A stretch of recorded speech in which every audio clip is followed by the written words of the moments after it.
कानून बना लिया पार्लियामेंट ने अपने तरीके से, जिस तरह की भी आज पार्लियामेंट है उस हवाले से 184(3) के हवाले से तो एक मजमूई कौमी राय रही है कि इसके तहत इस पर नज़रसानी होनी चाहिए जो इख्तियारात हैं चीफ जस्टिस के। मगर बहरहाल इस वक्त का एक मखसूस पस मंज़र है जिसमें कि ये कानून बन गया है।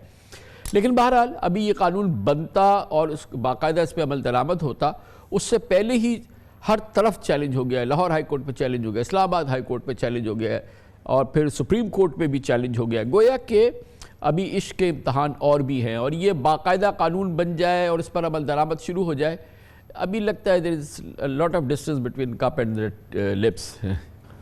जी कामरान साहब, मैं समझता हूँ कि जहाँ तक ये चैलेंजेस का सवाल है तो अभी तो ये काबिल-ए वक्त है, क्योंकि कानून चैलेंज तभी होता है जब एक बार वो फाइनल हो जाए, प्रोमलगेट हो जाए। वो मैं समझता हूँ अभी तक नहीं हुआ। गालिबन सदर साहब ने उसको वापस पार्लियामेंट की रिकन्सिडरेशन के लिए भेजा है, फिर पार्लियामेंट उसको रिकन्सिडर करके वापस सदर साहब को भेजेगी। अगर फिर भी वो ना असेंट दें तो फिर वो ऑटोमेटिकली खुद से कानून बन जाएगा, मगर अभी वो स्टेज आगे है।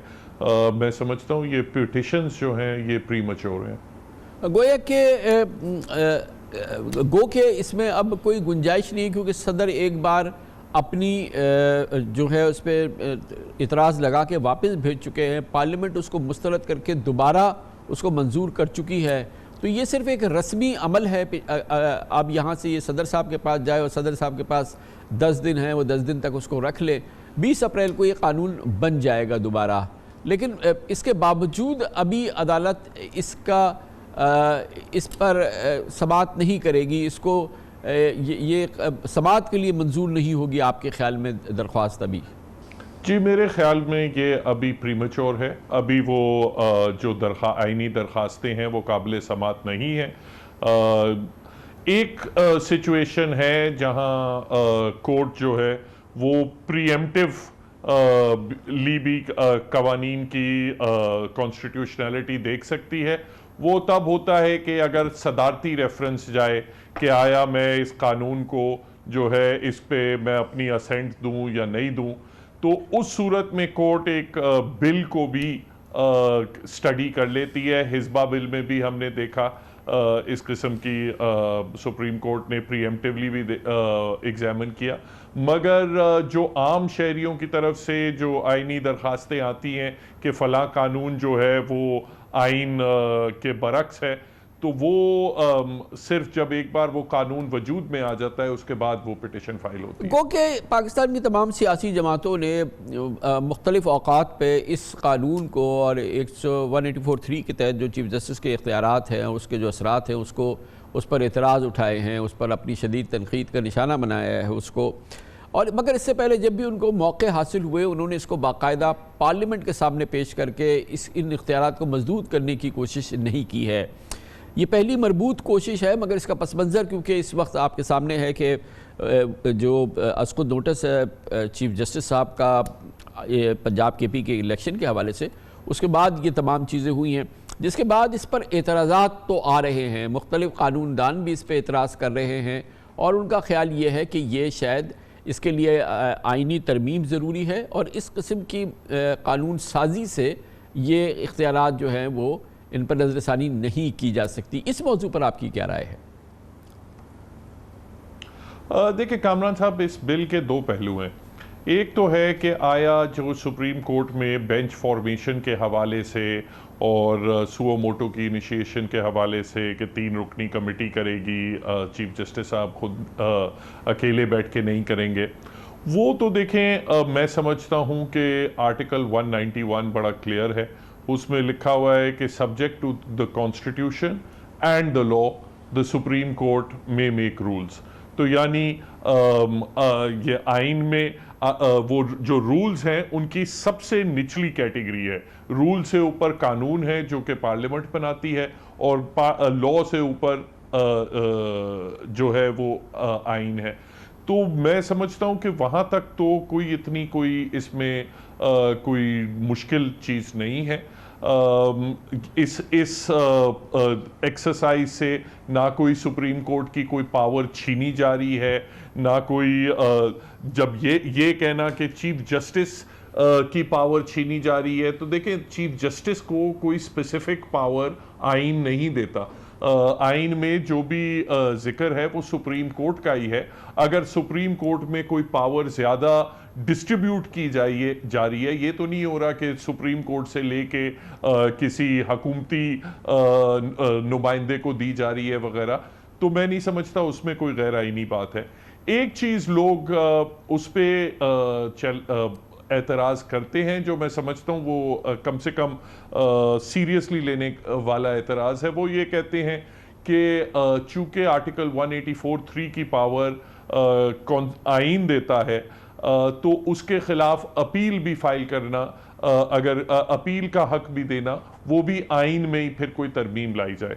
मगर दूसरा व्यू पॉइंट ये है, और उसमें भी काफ़ी वजन है, वो ये है कि कई ऐसी एग्जाम्पल्स मिलते हैं जहां सिर्फ कानून साजी के ज़रिए, आइनी तरमीम के नहीं बल्कि कानून साजी के ज़रिए ये अपील सुप्रीम कोर्ट को भी कन्फर की गई है। जिस तरह सुप्रीम कोर्ट की एक कंटेम्प्ट की पावर होती है आर्टिकल 204 में, उसके खिलाफ अपील जो है to a larger bench of the supreme court, वो सिर्फ कंटेम्प्ट ऑफ कोर्ट एक्ट से ही दी गई है, उसमें कोई आईनी तरमीम की जरूरत नहीं पड़ी।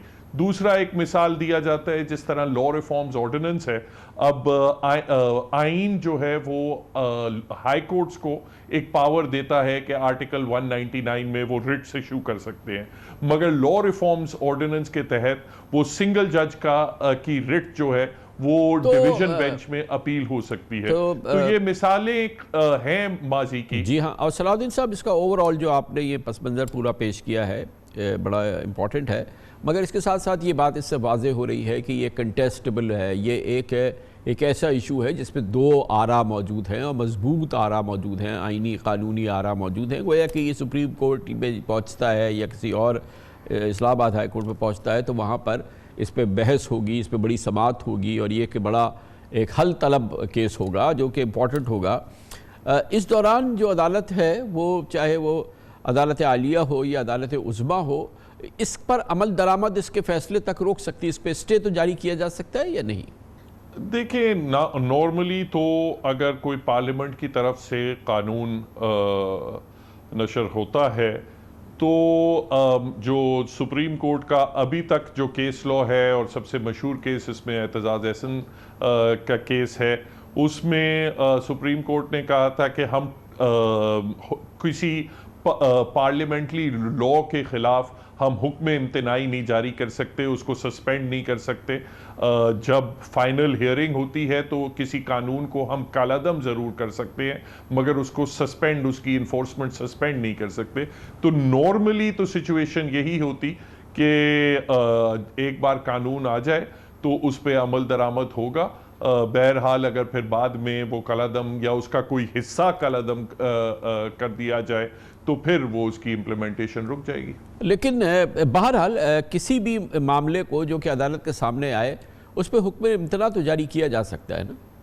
ये सुप्रीम कोर्ट का अपना रूल, जहाँ तक स्टैट्यूट्स की बात है, कानून की बात है, वहाँ वो ये कहते हैं कि हम पूरा का पूरा statute out of respect to parliament, हम पूरा का पूरा स्टैट्यूट बगैर दोनों फरीकैन को सुने हुए हम स्ट्राइक डाउन नहीं करेंगे। जो इसका अभी तक इसका पूरा पस मंज़र जो है वो इस पूरे मामले पे लागू नहीं होगा। ऑब्वियसली जब हम पार्लियामेंट कह रहे हैं तो मुझे अंदाज़ा है कि आपका क्या मतलब है, लेकिन जो पार्लियामेंट की आज की कैफियत है, आपने देखा कि एक बहुत ही इस वक्त शदीद वहाँ पे मसाइल हैं, बहरान है बल्कि पार्लियामेंट के अंदर, और आपने देखा कि अभी एक पार्लियामेंट की करारदाद भी आई तो कोई 350 मेंबरान में से 42 अरकान ने उस पर दस्तखत किए।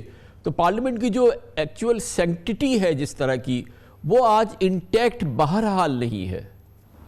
देखिए कामरान साहब, बात ये है, ये हर पार्टी का राइट होता है, हर मेंबर ऑफ पार्लियामेंट का राइट होता है, जब वो चाहे इस्तीफ़ा दे या अपने इस्तीफ़े को वापस ले अगर वो उस वक्त तक एक्सेप्ट नहीं हुआ।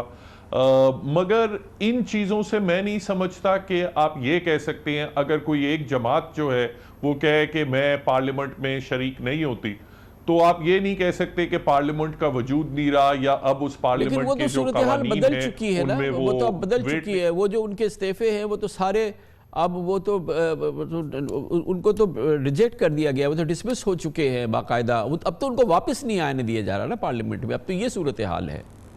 जी बिल्कुल, देखिए पहले पहले पहले जिस तरह के आपको मालूम है, पहले जब इस्तीफे जो थे वो मंजूर नहीं हो रहे थे तो उस वक्त अदालतों में मामला गया। उसके बाद जब इस्तीफे वापस ले लिए गए और ज़बरदस्ती उनको कबूल कर दिया गया, फिर अदालतों में मामला गया। तो अब मसला ये है कि नेचुरली जब तक अदालतें उन मामलात का फैसला नहीं करती तब तक उसका ये मतलब तो नहीं है कि पाकिस्तान की आज कोई पार्लियामेंट नहीं है, आज कानून साजी नहीं हो सकती, या फ़र्ज़ करें 30 जब जून को जब बजट पास होगा तो वो बजट नहीं पास हो सकता क्योंकि कोई पार्लियामेंट वजूद में नहीं है। आई मीन इन चीज़ों को नेचुरली आपको होलिस्टिक बहुत बहुत शुक्रिया, बड़ी नवाजिश। जनाब सलाउद्दीन अहमद हमारे साथ मौजूद थे।